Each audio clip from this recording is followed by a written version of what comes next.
Hello everyone, you're welcome to this edition of the program, The Insight on Equinoxe Television. I am Bablet Jonathan.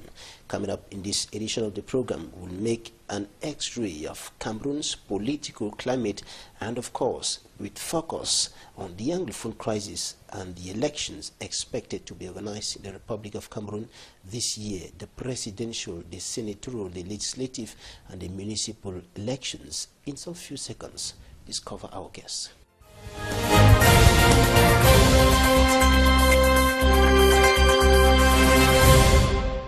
Welcome back. Our guest in this edition of the program is a senior political scientist and former member of the Cameroon government, Professor Elvis NGOLE. Prof, you're welcome to the program. Thank you very much, and thanks for having me on your very prestigious program. All right. As a political analyst, what's your take on the political climate in Cameroon today, characterized by growing unrest and instability? Well, my take on the political climate is that as a nation, we have had the misfortune of being faced with sort of tension in our two English-speaking regions of the Northwest and the Southwest. Tensions, I say unfortunate because I know and I've grown up to believe that Cameroonians in the Northwest and the Southwest regions who are English-speaking by virtue of history and culture are bona fide citizens of integrity. And they have always felt and have always manifested their patriotism and their pride of being Cameroonian. But nonetheless, they have at the same time harbored some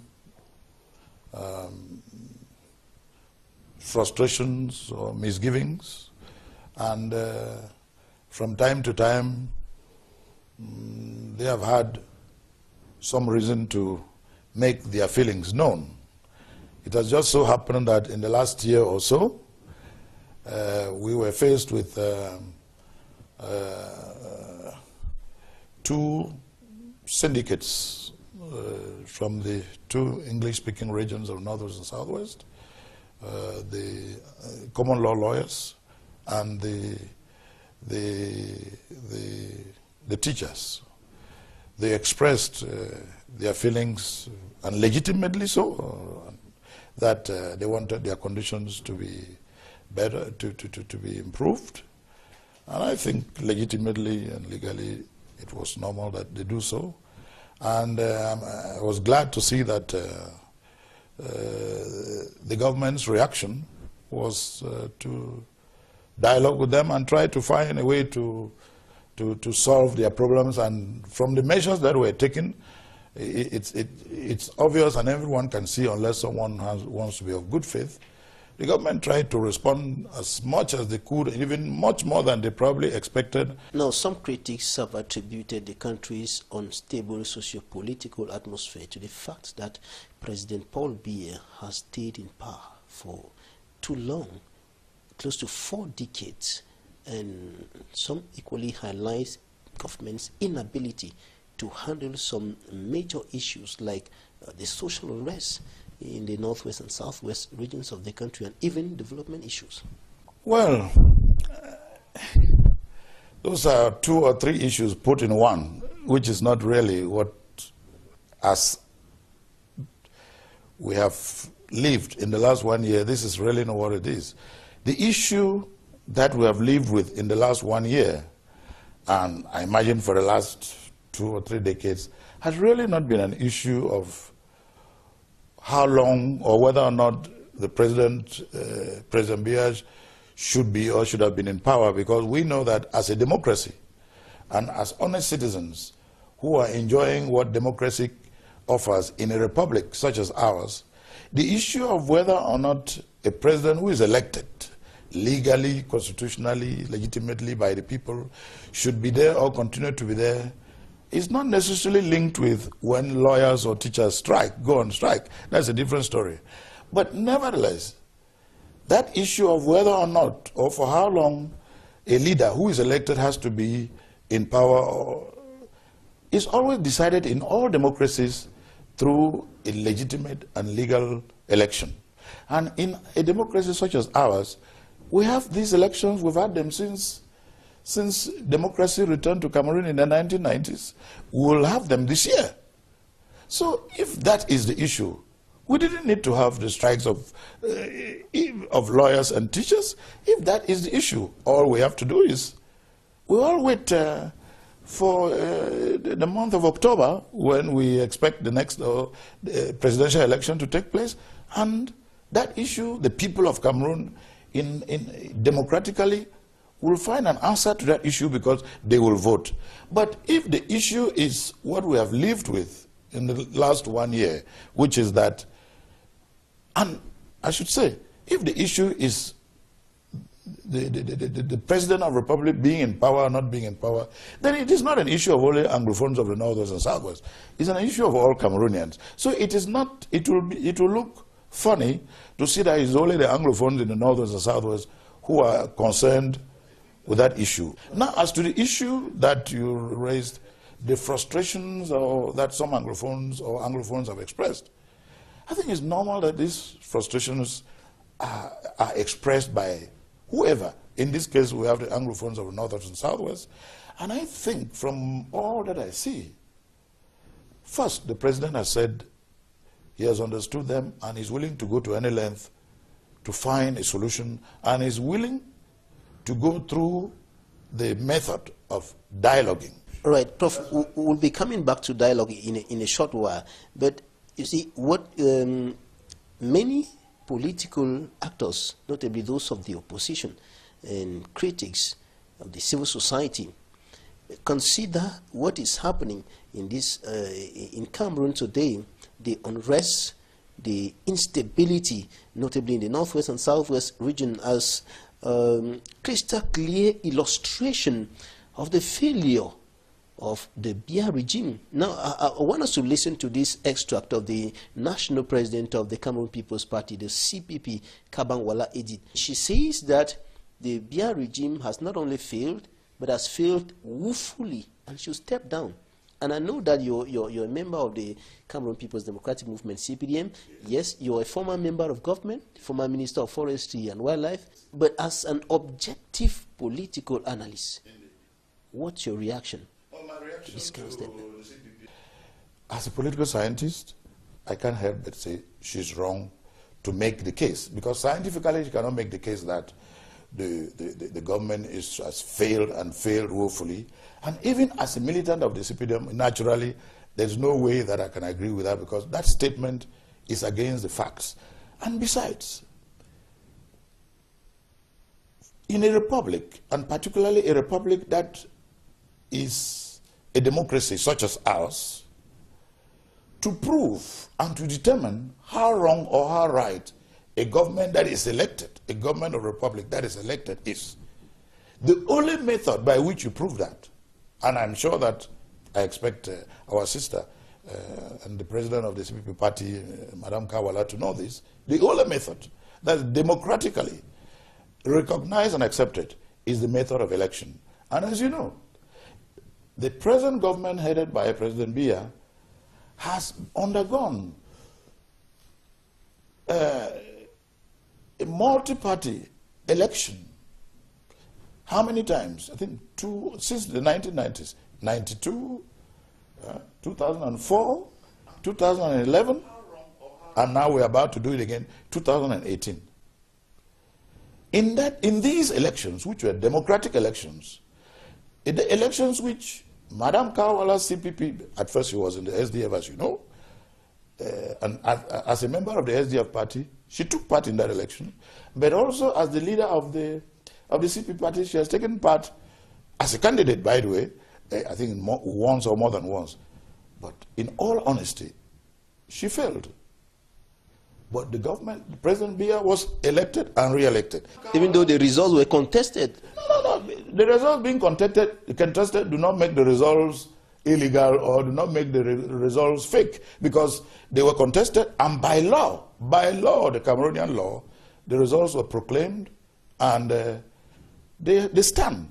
As a matter of law, they stand. The president of the CPP has the right to say what she's saying, but I cannot help but say that she is wrong scientifically, and she's wrong politically, because there is no fact in what she's saying. But she has the right to criticize, which is her place, by the way, as a member of the opposition. So, but the tendency is that the fact that somebody criticizes does not make the person right in what they are saying. But she and other critics back such statements by explaining or looking at the what is qualified today as the limping economic state of Cameroon, as the limping socio-political climate, the instability in the country, and so on. Yeah, that's the way we understand. I mean, Cameroonian economy is not an economy in chaos. Neither is it an economy which is failing, because we have partners, the European Union, the IMF, the World Bank. They are all working with us. The Cameroonian economy is one of the economies in the world that is growing. It's growing at about, I think, 4 to 5%. I'm not an economist, and I try not to dwell much on it, but from what I read, the Cameroonian economy is one of the economies that is growing. It is the leading economy in the CEMAC sub-region. So while it has its problems, as all economies do, all economies have problems. And the fact that economies have problems does not necessarily mean that they are failing. The Cameroonian economy is not a failing economy. And I think the first thing we should do, and we should always do this, is to show that first as patriots and as nationalists, because we have to be proud of our Cameroonianness, in spite of whatever problems we may be facing, we should not try to condemn ourselves or behave as if we are people with a complex. It doesn't mean that we don't have our problems, politically, economically, socially. We do. But we are trying to solve those problems as all nation states should do and are supposed to do. Coming back to the socio-political unrest that is being used by opposition, politicians and critics, members of the civil society, and even international non-governmental organizations to as indicators that the current regime has somehow failed in its duties. If you were to be asked today to evaluate government's management of the socio-political unrest in the northwest and southwest regions today, what will you say? First, those NGOs that you mentioned, they are civil society organizations. They don't hold a monopoly of the truth, that's the first of all. And secondly, the fact that they've said what they are saying does not make right what they say, because there are other experts. Don't forget that in Cameroon is a country with lots of expertise in many domains. So what these NGOs, and it's not all NGOs who say so, we know the NGOs that you're referring to, are saying does not make right what they are saying. And therefore, they have a right to say what they are saying, and no one can deny them their right to say so. But I think that's scientifically wrong. Amnesty International, Crisis Group, these are credible international non-governmental organizations. I know Amnesty very well, I know International Crisis Group very well, but there are thousands of international NGOs in the world. Amnesty International and the International Crisis Group are just among these two or so, among the thousands of international NGOs that are around. But the fact that they say what they say, as I've said, it's their right to say those things. But as Cameroonians, who is an expert, at least in something, I'm sure that the International Crisis Group knows. I'm sure that Amnesty International knows that other experts may not necessarily agree with them. You certainly remember, Prof, that International Crisis Group warned at a certain time in one of its reports that the secessionists were ready to take up arms before the new twist that we are experiencing now with attacks on security forces and so on, who are being killed and so on. Yeah. The International Crisis Group had issued a warning telling government to do something fast before arms come into play. See,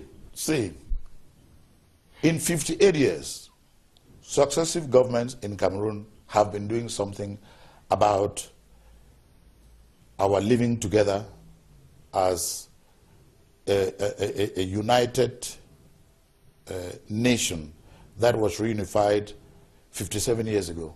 It is not international crisis group that has to tell us that. My expertise and other experts around could have told the international crisis group that, and even Amnesty International, we who have been in government and who support the regime, this is a daily job for us. So it is not the international crisis group to use its expertise through its report to tell the government what to do or what it ought to do. The government has an agenda. The government of Cameroon knows the problems of Cameroon and has a mastery of the problems of Cameroon more than the international crisis group could tell them. I believe the first thing, and in all honesty, is that the government has, through the declarations of the head of state, acknowledged, and which is a good thing. The beginning of the solution of every problem is to acknowledge that something is taking place. The government has acknowledged. Even though it was rejected at the beginning. Well, let us say that. Many government members said there was no Anglophone crisis. Some may have said so. You know, the government is a collective entity, it's a composite, and it's very normal. But there is a head. The head of state himself has come out and declared that he's understood and he has seen that there is some pertinence in the problems that have been raised, and that is willing to go to any length and every length to find a solution, and the government is embarked on that agenda. First, acknowledgement. The question you've asked is, what has it then done having acknowledged it? The first thing the government has done, as you know, is to give priority to the fact that let us be open to each other in an honest manner. Let's try to dialogue. And the dialogue, a lot of people, as you know, dialogue is not an act, it's not an event. Dialogue is a process, and it's a time-bound process. This dialogue began with the lawyers and the teachers. This dialogue has continued maybe in a very unstructured manner, people talking to each other, elites going down to villages to talk, political parties talking, civil society talking, the government using different emissaries to talk. This talking has continued. Now perhaps there is another stage that the dialogue has to go, which is make it more structured. Perhaps this is where we're leading to. But the government has shown, and the head of state has shown, even during his last end of year speech, he still said he believes in dialogue and he wants dialogue. And I think everybody wishes that we have that dialogue as long as we are frank with each other. Instead of us spending time to cut each other down, blame each other, and use diatribes or some sort of propaganda. It's not necessary. We're all Cameroonians. We should not be violent. We should not destroy each other. We should not destroy the public. Let's find common ground. I believe in these people. I admire the Munas and Fonchas and the Ndelis and the Mbiles. I still admire the Fonangwafos and the Moketas. Let us work in their wisdom, in the legacy that these people want us to have. Let us use that as a golden egg and make Cameroon a better place, rather than destroy it and destroy each other. What the extremists are doing, meaning the secessionists, is totally not only abhorrent, but it goes against the wisdom of the Fonchas, the Munas. Because each time I read about what our secessionists are doing, it's a form of extremism that is like, it takes the form of the likes of the Boko Harams, or the Islamic State. We don't need to go that far, because the Fonchas, the Munas, the Ndelis, the Mbiles, and today we still have the Muketas and the Fonangwafos around. They don't want us to do that. They want us to talk to each other. And many believe that it would not have reached there if government had handled this crisis properly, when it just started with a peaceful protest by teachers and lawyers, and later turned violence. They turned violent, notably with violent repression coming from elements of the National Armed Forces. And later we had the massive protest that we had in September and in October. And now the new twist with civilians dying as well as soldiers, elements of the National Gendarmerie, the police and the military who are dying. That's why I say it's unfortunate. And these are not indicators of poor management. No, it's not. It's not indicator of poor management. I say, let us use psychology. Sometimes, in all honesty, we should be frank with ourselves. And you know, the Commonwealth told us that we should be frank. Everybody tells us that we should be honest with each other. We should be frank, because we don't have a reason. I have no reason to suspect you or to think that just because you ask me a question, I should get angry. No. The first thing we should say is that patriotism and nationalism do not permit us to give ourselves any reason to justify violence. Because violence is not part of Cameroonian culture. Violence is not a value system that was bequeathed to us by the founding fathers. To turn on each other, to kill ourselves, is un-Cameroonian. It's against the values of our republic. Nothing justifies terrorism, violence, destruction. Nothing. Nothing on this earth should make us turn against each other. That should be the basis or the premise for moving forward without violence. In other words, that's a premise for rejecting extremism. Now you use the case that it is because of the poor handling by the government. I think that all governments, especially democratic governments such as the one we've got, especially Republican governments such as the one we've got, they take their time to understand, to study, and methodically to be able to use certain policies that have been initiated in order to solve certain problems. If you look at, you've used the case of the security measures that have been taken. As you know, because I'm not teaching you this, in all nation states, by virtue of the sovereignty of a nation state, governments have as a primary mission and regalian duty, first, to protect its citizens, to protect property, and to protect the territorial integrity. That is the regalian mission of all governments. Whenever a security problem is raised, whether you are in France, or in America, or in Britain, or in Cameroon, or in Nigeria, the government will always react to make sure that in response to a security problem, there must be security measures. Security measures are not intended to undo the republic or to undo the lives of people. The contrary is that they are there to protect the lives of people, to protect property, to protect the territorial integrity of the nation state and so forth. That is what we are doing. But we observed, Prof, during the massive demonstrations in Bamenda and other parts of the northwest and the southwest regions, that many persons died after they received live bullets. Yes, yes. We've all read these reports. And I'm sure that the government is carrying out its investigations. Others are carrying out investigations also.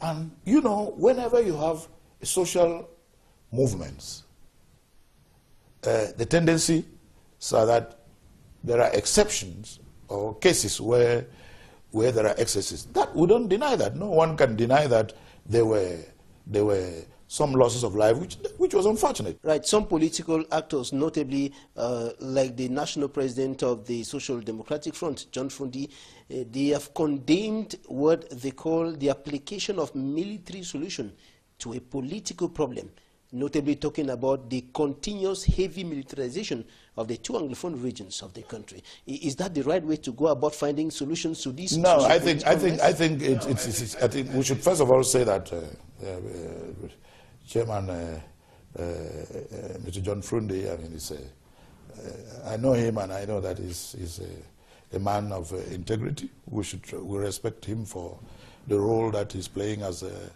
political leader. There's no doubt about that. But that reading, that interpretation of the government's reaction in terms of military measures, I think it's a little bit more partisan than factual, because the putting in place of security measures is not meant to be the political solution to the political problem. The putting in place of the security measures is a security response to a security problem that has been raised. The killing of civilians by men and women who are apparently secessionists, and the killing of our men and women in uniform who are doing nothing but preserve the republic in security of the republic. This is what they do. So that reading, that measure is a security measure. Now, is it the political solution? No. The security measure does not preclude the political solution. The political solution is bigger than the security solution. And does the security measure, is it warranted? Is it necessary? Is it appropriate? Yes, because as I've said, in all sovereign governments, when a security problem is raised, there's always a security solution or measure that is taken. But that security solution is not the political solution and does not preclude the political solution. Some have said President Paul Biya on the 31st of December declared war on his people. No, he didn't. That's a wrong reading. That's a partisan reading. And as an expert in this matter, was it right for the President of the Republic to announce in such hard words the continuous implementation of security measures in the two Anglophone regions, which have been qualified today as a declaration of war? No, first is wrong. As I said, it's a partisan reading. First, the President's security measures are not a declaration of war against the Anglophones. No. First of all, he didn't even use those words that he has declared war. No. They are a security measure. The President's security measures are a security measure put in place, and which is a type put in place, it doesn't matter what government there is, to ensure that those who are working against the integrity of the country, of the nation state, will of course be called to book. And if you recall, the President said in his end-of-year speech that they will be tried in courts, to tell you that the President believes in Republican legality, and that is a Democrat and is a Republican leader. He said that he will not accept excesses, but he will make sure that those who are caught will be called to book and will be tried in normal courts of law under our laws. So it tells you that this is not a war against the people. Rather, it is meant to protect the people and not to be against the people. So it's not a declaration of war against the people. And those who make that reading, that it is a declaration of war, I think they are being more partisan than really being political or being factual. It's not factual. Secondly, those security measures are necessary because any time that a nation state is faced with insecurity of whatever kind, especially when that insecurity is violence, is destruction, is the killing of men and women in uniform and civilians, the only person who has the legitimate, legal, constitutional right to react and to do something about it is a sovereign government, the government of the people. No other person can do it. And when it does it in the name of the people, on behalf of the people, and for the production of the people, and not against the people. For you to say, therefore, that it's a declaration of war against the people, I think that's partisan reading, and I think it's not factual, and I think it's wrong. In spite of the fact that these political leaders say so, but I think that they are wrong in that because, and this is the political scientist who is speaking now, this is not a militant speaking, this is wrong, it's not factual, because anyone who knows, whether you are in France, or whether you are in America, or whether you are in Nigeria, or in Ghana, or whatever, this is exactly what you'll see. The history of the world is open to everyone. You tell me where there has been an exception. Give me a country where this was not done. All right, Prof. There's none. All right, Prof. We'll take a short break. Time for us to take a look at what the newspapers reported this week. Coming up next, the press review by Equinoxe Tv.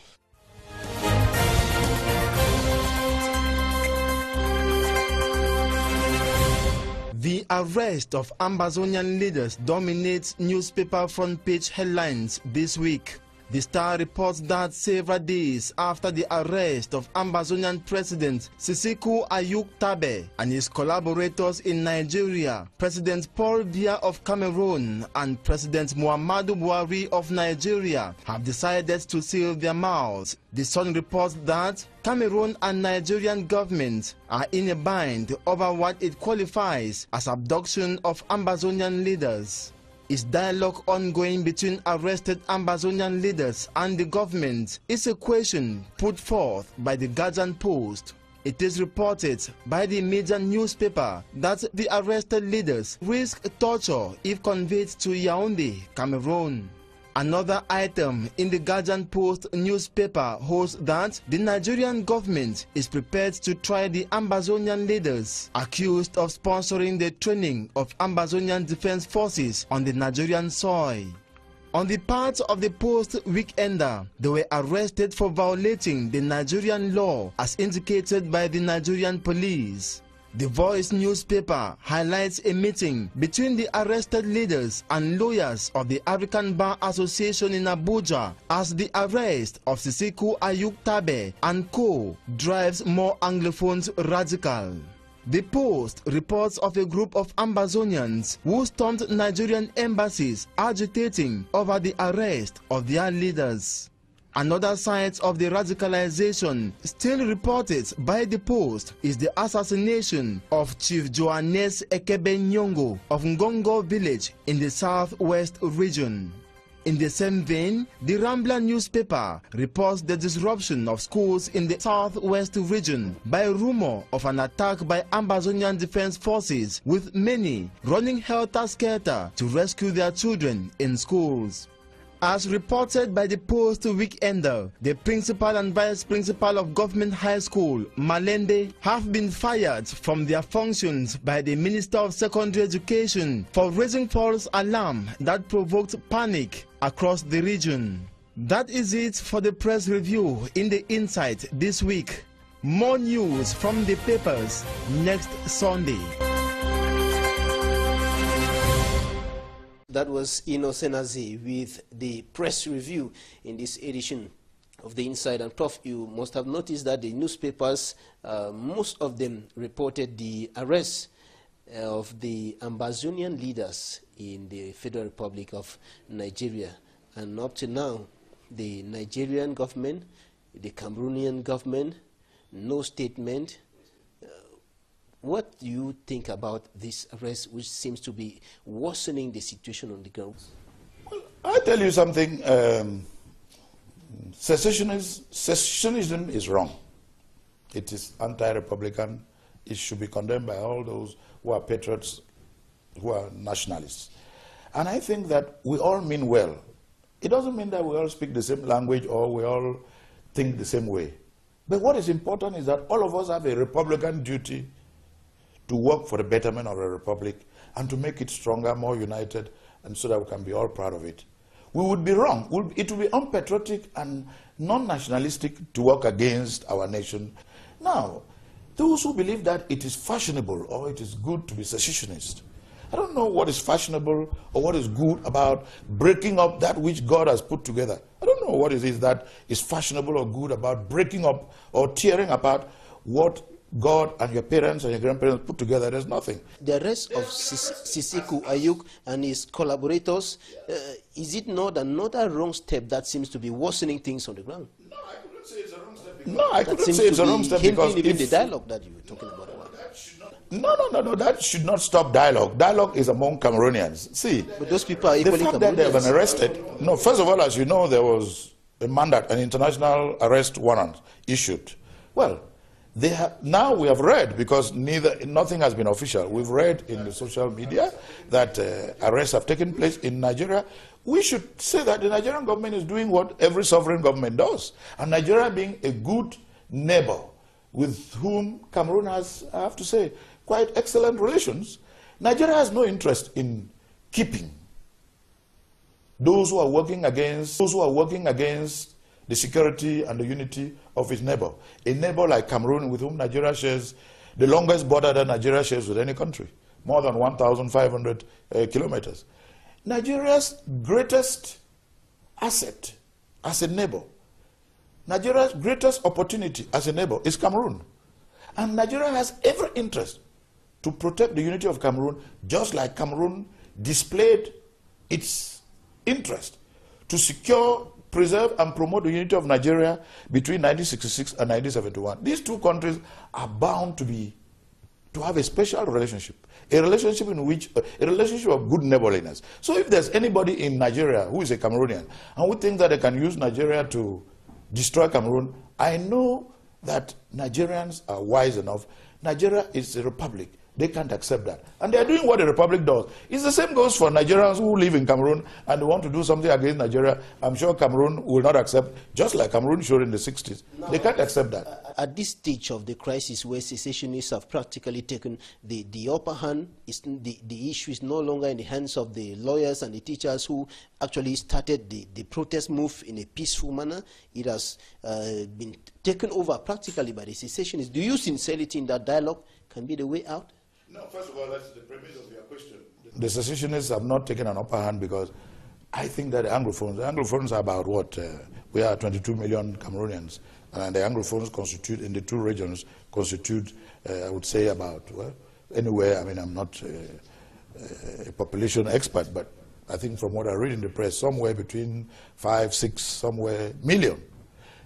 I don't think 5, 6 million, from what I know, Anglophones are in the majority secessionists. I think that the majority of Anglophones are bona fide men and women of integrity, who are gentlemen and women, and who are forthright. They understand what's good and what is bad, and they know that secessionism is a form of extremism. It's violent, it's destructive, it is anti-patriotic, and I think that this vast majority, and it might be silent, cannot allow itself to be overwhelmed by those who have opted for secessionism, because secessionism might be louder, might be shocking, therefore it looks like, or they claim that it's an upper hand. I think that most Anglophones are the Anglophones that I know, like you and I and others, who are thoughtful, they reflect well, they know what they want, they know who they are.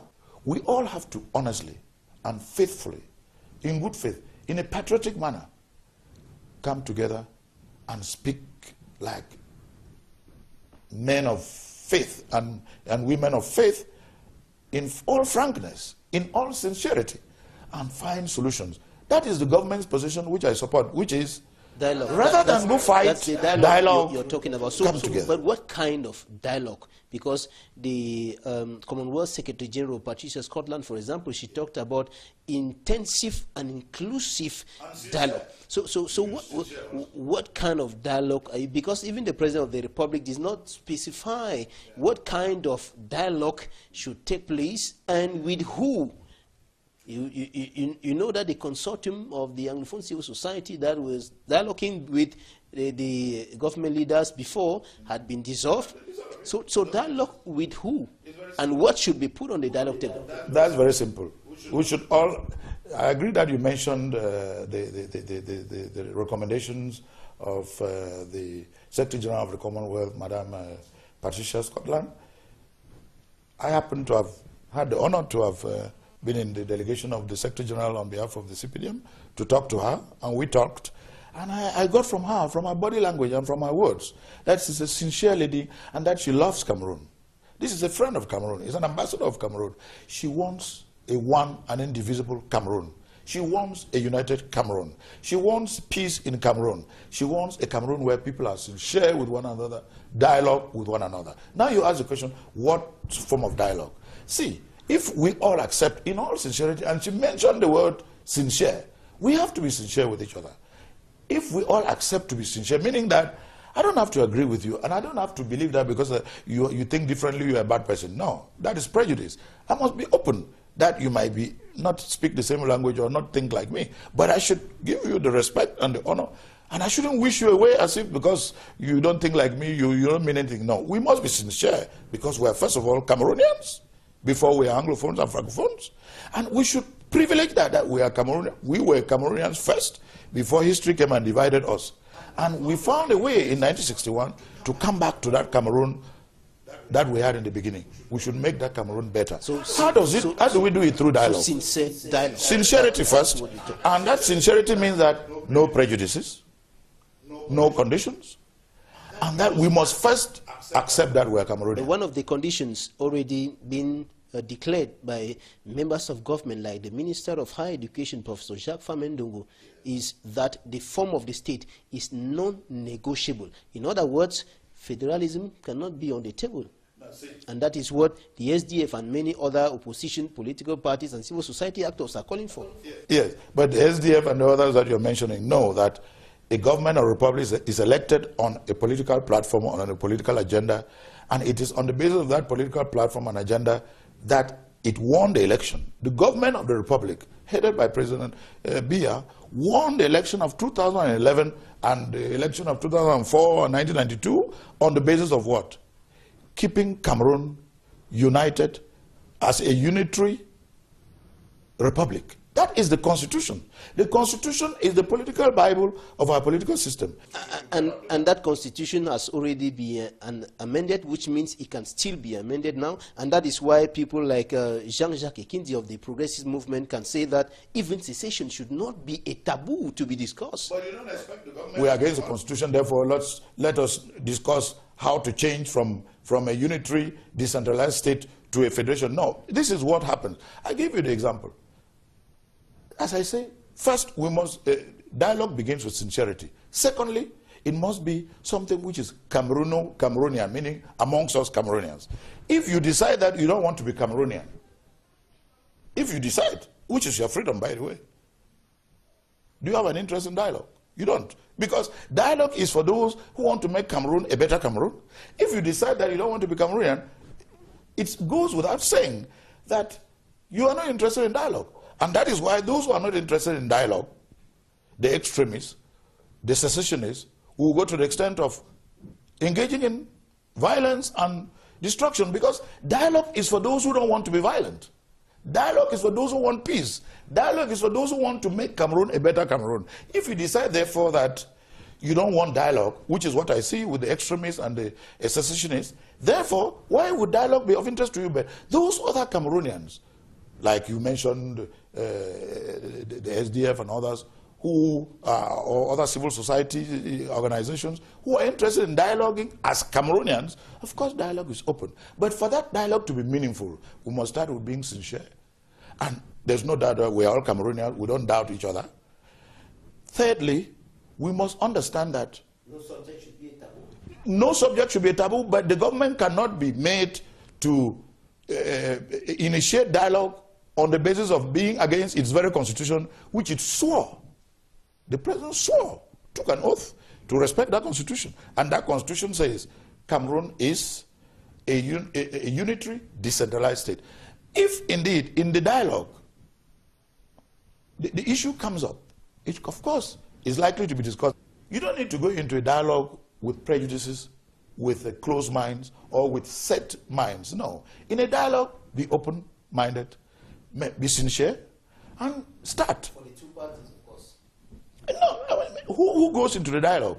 It's very easy. It is Cameroonians who go into dialogue. It is not French or Nigerians or strangers who be in the dialogue. It is a Cameroonian dialogue among Cameroonians.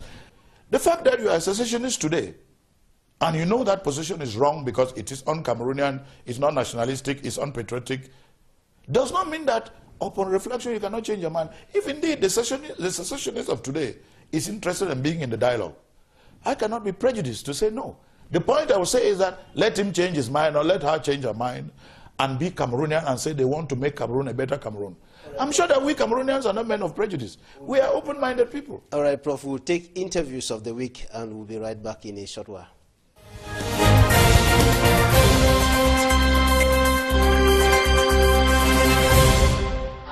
Maybe the people were just out there from one of the state were just running out. So we had to run out and went to the gate. We saw our teachers standing on the gate telling us to go back all the military forces. I want to reassure the entire population, and particularly community of education, that they should continue their activities, and security measures have been put in place and reinforced by the head of state himself to protect the entire population and all the activities. The celebration called us to put hand together to secure our economic environment for the economic activity to be done without any haste. The government cannot do this all alone. We all have to put hands on deck. For the loss of life of close to 23 Cameroonians following a motor accident on the 13th of January at in Chang and Douala Highway. This accident was caused by the irresponsibility of a fellow citizen who decided to purchase a 7-seater a bus and practice interurban transportation without any authorization. We cannot imagine that in Cameroon the SDO, the DO are outside with the forces of law to come and, in fact, to come and remove the population. What do they want the Cameroonians to do? Cameroonians, we have become refugees in our own country. What do they want us to do? They want us to pick knives and get into the street, and we keep on destroying. We become bandits on the street. It is not fair what the government of this country has done, especially here in Esenge. He will not designate a chief for us here. We are taking to give him, but following the text. And it is the kingmakers who has to give him the chief, and then he puts him on power. From here to Tradex Bonadis is about, let's say, 12 kilometers. And then when I carried maybe 3 people from behind and then 1 in front, it will cost me 1,000 francs, of which it can globalize my funds of fuel. The papers of a taxi does not permit us to do that, but we are obliged. So we are Cameroonians, all of us. The country is going bad.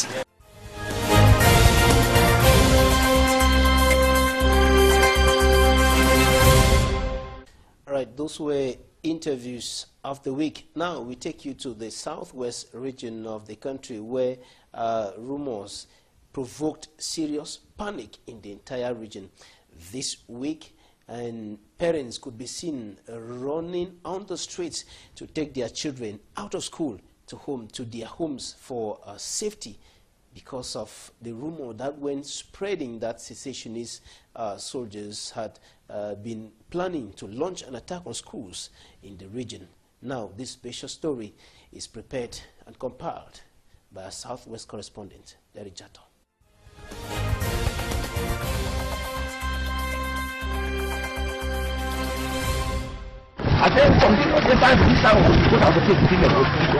The Southwest region started the week on the run. These are morning pictures of Monday, January 15, 2018 in Boya, just like other subdivisions.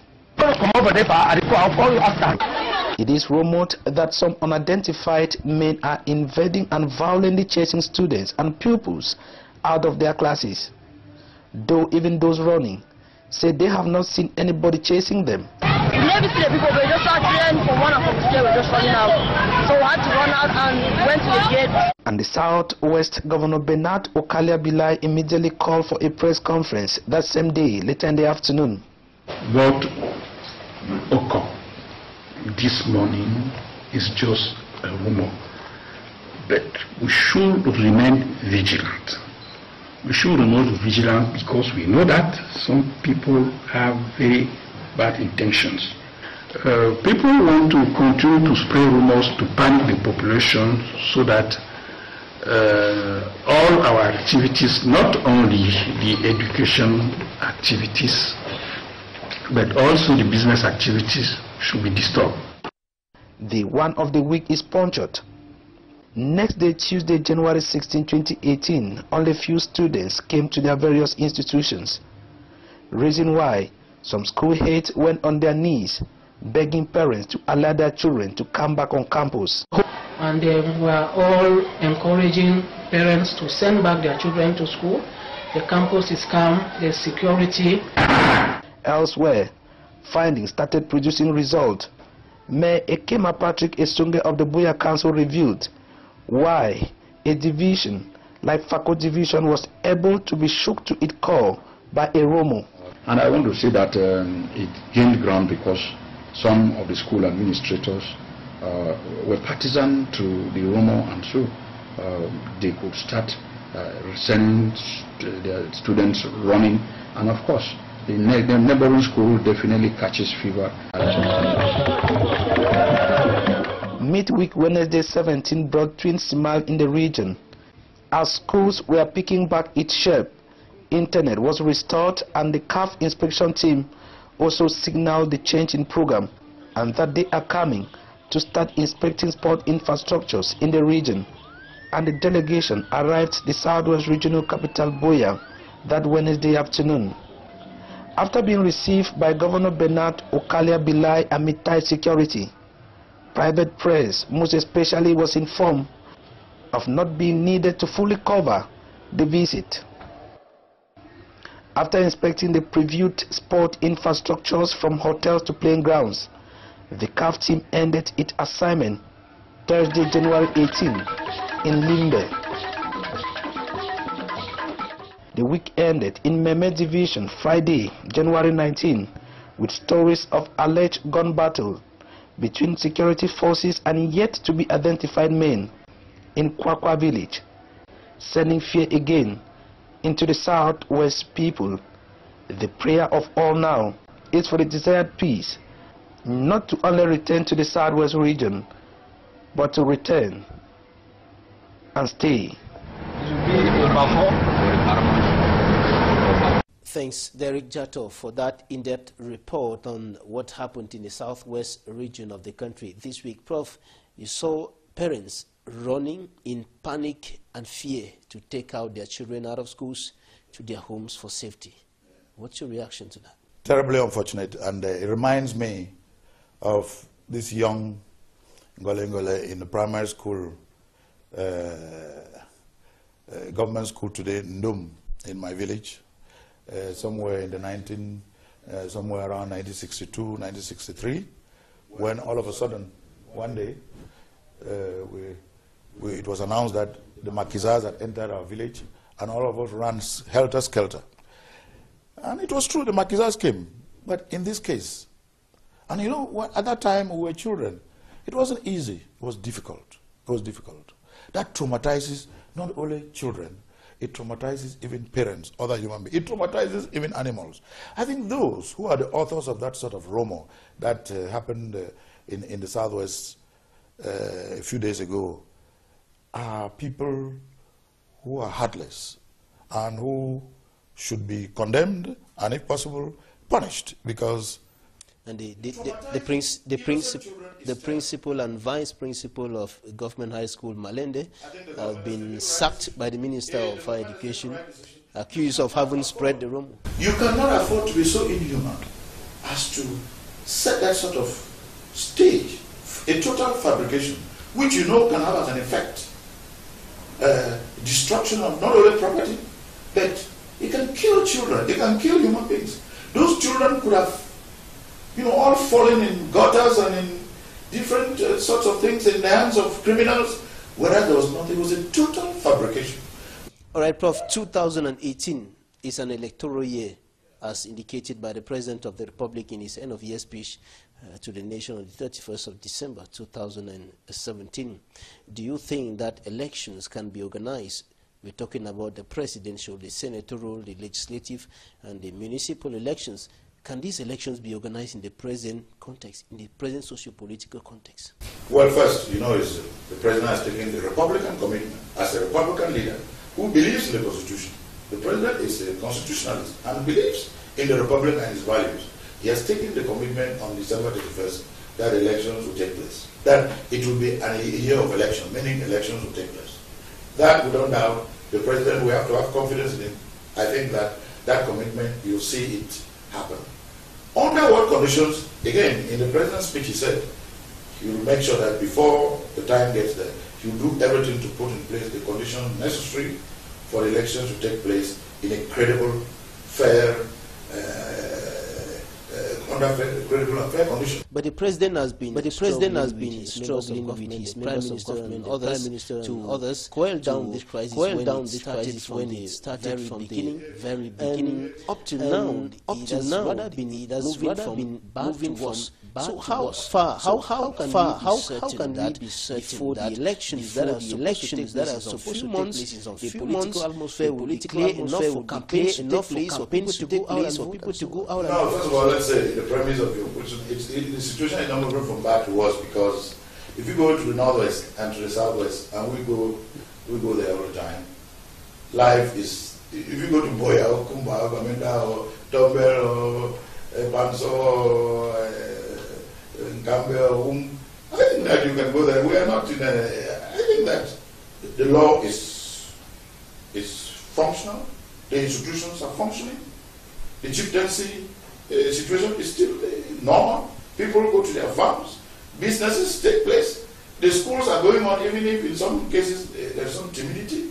But life is normal. In other words, you can say the situation is from bad to worse. Rather, I think that the president and his government have been putting in place measures, not only to build confidence, but to find answers. And I think these measures are giving, making the situation look more and more promising and not less, because there is no generalized civil strife in the northwest and southwest. There isn't. You know this, and I know this. But there's an atmosphere of uncertainty and general fear. Nobody, look, you don't need even two persons can instill fear in a population, but the population knows better that those who are instilling fear and creating this sort of havoc like it happened a few days ago with the schools in the southwest, these are a few people who want to create a false impression that things are bad. I think that the northwest and southwest, if you want to, from a scientific standpoint, know whether or not there is peace, there is stability, or things are functioning in the south, what do you look at? You look at the institutions in place, you look at the laws in place, you look at the attitudes, the behavior, the normal life of the people, the comportment of people, how do they behave from morning till night.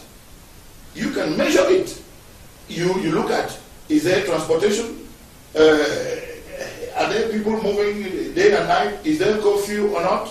These are indices of whether or not life is normal or is not normal. When you use these indices, you will come to the conclusion that even though there is this atmosphere of maybe fear, which is normal because it doesn't take 10 people to do that, but it doesn't mean that because 10 people do that, that the situation is bad. No, or that the situation is hopeless, or that it's gotten from bad to worse. I don't think so. All right, few months to the different elections, only one person masters the electoral calendar, the President of the Republic. Even the organ in charge of organizing elections, Cameroon, is not aware of the electoral calendar. And this is unacceptable to other politicians. It's like playing a game over the other politicians who will be taking part in the same elections. Again, this is partisan reading. And the tendency for us in Cameroon is... Is it acceptable? Is it acceptable that till now, only the president alone masters the electoral calendar? No, as far as master, first of all, we should say, I mean, and again, Cameroonians listen to us. Again, we have to try to, as much as possible, to be honest. We cannot wish one thing and get something else. The republic in which we have is a semi or presidential sort of governmental system in which the president has the power to convene the electorate. It is the president who has the power to convene the electorate, because the election, as an instrument of determining who governs, who doesn't govern, is a state duty and a state right. And the state is headed by the head of state. Everyone knows that. That's what the Constitution says. So it's not like something we cannot fabricate a new Cameroon. We sometimes forget that we live in Cameroon, and in Cameroon we are a republic, and that republic has a governmental system which is of the presidential type of, or semi-presidential, as we call it in Cameroon, semi-presidential because the president, some of his powers are delegated to the prime minister. But it is a state duty. Elections are determined, the electorate is convened, the the effective date is set by the head of state. That's within the powers, constitutionally, of the head of state. There's nothing wrong with that. Now, as to whether or not, but the president, even though he had that constitutional power, the president, by virtue of the fact that we're a democracy, the president has delegated the power to manage the organization of that election in the hands of an independent, or you can call it semi-independent electoral body called in Cameroon elector. In other countries it's called different names. But in Cameroon it's called elector. So while the president has the constitutional power to convene the electorate, you can't deny him that he's the head of state. He's elected for that. All right, Prof, as a political scientist that you are, do you sincerely believe that free, fair and transparent elections can be organized in this country with all what the opposition is decrying, globally referred to as a fraud mechanism in favor of the CPDM? Yeah, I know that it's fashionable in many democracies for the opposition to cry foul, even when there's no foul. Cameroon is no exception to this rule, by the way. It's just that maybe in Cameroon we tend to celebrate a lot. As you know, there are almost 300 opposition parties in Cameroon. I'm sure you know that. There are 300 or so registered political parties in Cameroon, and only one of them is in power. But the good thing is that the CPDM is in power. But the CPDM is in power in association or in alliance or in a coalition with other political parties. So, in many ways, there are many parties which are not the CPDM, which are in coalition, in association, in alliance with the CPDM. This is already a good thing. And the fact that the others who cry foul, and the others who cry foul are really not many. We can count them only. These are people who have tried to run for the office of president before. We know who they are. We can count 3, 4, 5, 6, 7, 8 of the 300 that are around, and who seem to be very, very boisterous and very, very loud, and they cry foul each time, and they are very noisy about this. But look, elections in Cameroon will remain legal, legitimate, credible, and fair, as they have been the case before. Because, why am I saying this? I'm saying this because since democracy was brought back to Cameroon, and we created President Biya because he is actually the one who will go down in history and one who, by virtue of his political vision and option, decided that Cameroon should come back to democracy and that it should be multi-party. Since the advent of democracy in Cameroon in the early 1990s, we've gone through lots of electoral reform. Professor Elvis NGOLE, political scientist and former member of government, thank you for accepting to be a guest in this edition of The Insight. It's always a great pleasure, and I have to tell you that this is the first exclusive interview I'm giving on a one-on-one, and your channel, Equinoxe, has the honor to have me or to hear me, and I would like to say to not only your management, but to your televiewers that I appreciate your management, the management of Equinoxe, and I give my New Year wishes to your televiewers, to your audience, to say that we're all together. We're all working as imperfect human beings, citizens of Cameroon, to make Cameroon a better Cameroon. And while we may not have the same thinking, we may not always make the same contributions, we have to be sincere with one another, and together, each and everyone has to appreciate the contribution of the other, so that together we can build a better Cameroon.